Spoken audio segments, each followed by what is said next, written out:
in November last year, 2017, I decided that I was going to start running. I wanted to have some more cardio in my life, and I thought running was a good option. So we were in Orlando at the time, and I had no one to run with. So then I went on my iPhone and I bought an app.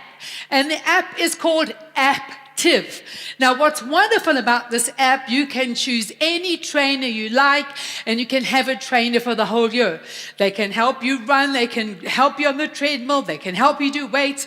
So I got a girl by the name of Rochelle, and I thought I'm going to keep Rochelle because I like her, she's encouraging, and so I sync my headphones to my iPhone, and then I put my little belt on, and off I go running.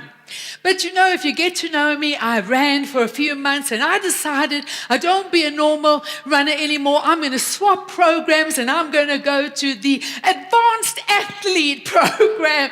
Even though I'm not an advanced athlete, I'm just a normal runner.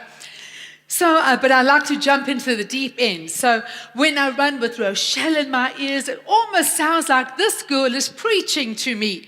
She says, "Hello, active member. This is Rochelle here today, and I've got an advanced workout for you. And today we are going to do endurance run. So I want you to start off with a steady pace because we want to finish strong." And she said, "I'll be with you every step of the way." She says, "You and me, we are a team." And I'm saying, "Yes, Rochelle, we are a team together." And so off I go, and she says, "Well, just start running now, and we're going to warm up." And she said, "But I want you to know, because this is endurance run today, I want you to keep your eyes straight ahead." She said, "I don't want you to look down at the ground. I want you to keep your eyes focused. Focus on a goal. What are you looking at?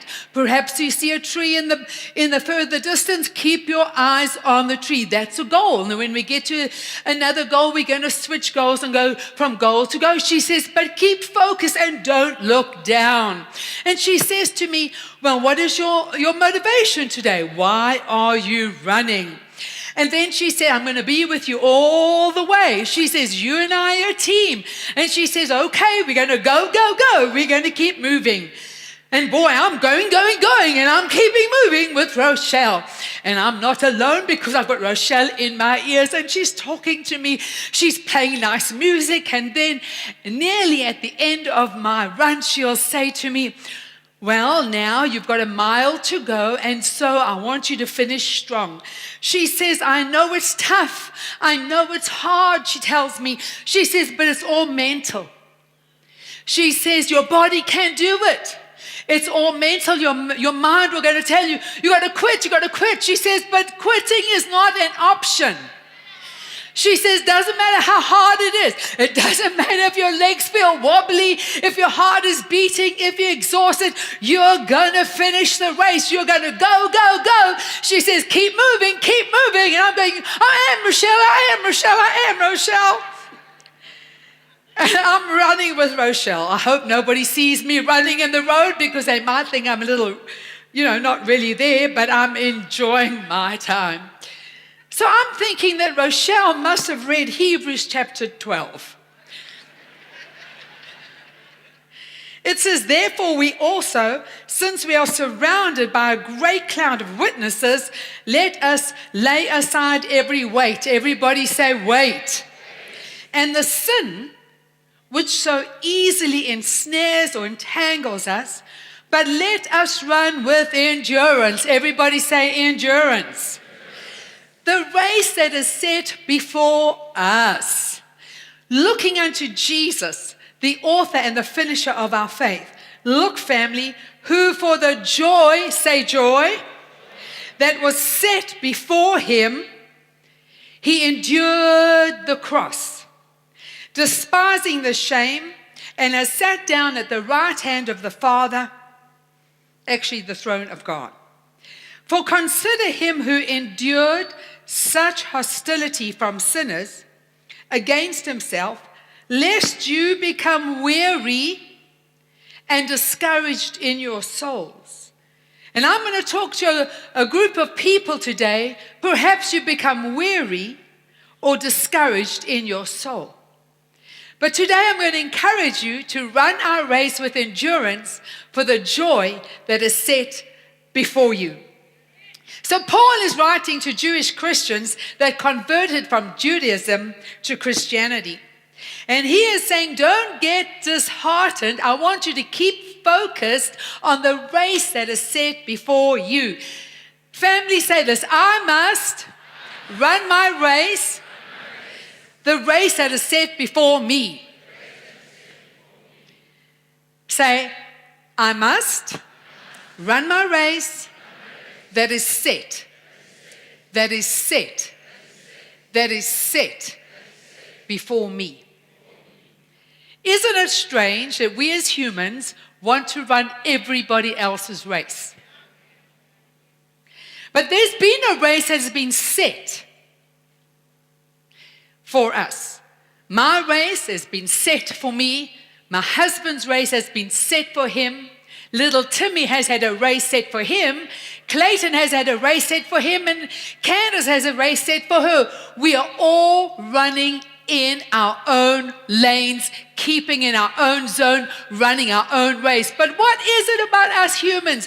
We don't like the race we're in. We don't like the lane we're in. We like someone else's lane. They're doing better. It looks more prosperous. It looks like, oh, that's a more exciting race. Perhaps they're getting more recognition. I prefer what they're doing. And so we want to swap lanes. Just like me, I'm a case in point. So I go down to Cape Town, and I love the Cape, and I love to preach at Pastor Ella and Janine's church. What a privilege it is. Woo-hoo-hoo-hoo! And those are my grandchildren.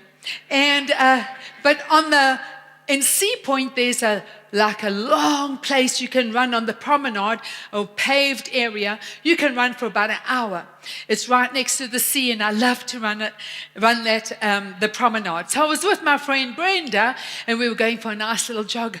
On the way, we were jogging, and then just all of a sudden, a big guy, a strong guy, a younger guy, a fitter guy, he whizzed past me. Do you think that I was going to let that guy pass me? Oh no, I wasn't. I just left my friend, and off I ran. I was going to run after this man. I ran and ran. And my heart was beating in my chest. I was absolutely boiling red in my face. I was glowing and glowing. We don't sweat, we glow. I was glowing and glowing. Eventually, I couldn't keep up. I sat down. I was exhausted. I was tired. Eventually, my friend comes up to me, and she says to me, Pastor Bev, why did you even take off and run someone else's race?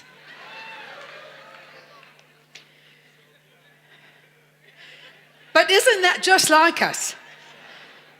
We see what someone else is doing, and we prefer that race to what God's given us. But Rochelle says to me in my head all the time, she says to me, stay in your own zone. She says, stay in your race. Stay in your own zone. Thank you for watching Dr. Bev's YouTube channel. We will continue to offer dynamic and uplifting highlights from Dr. Bev's messages. Please take the time to like and share the videos. And most importantly, don't forget to subscribe to the channel.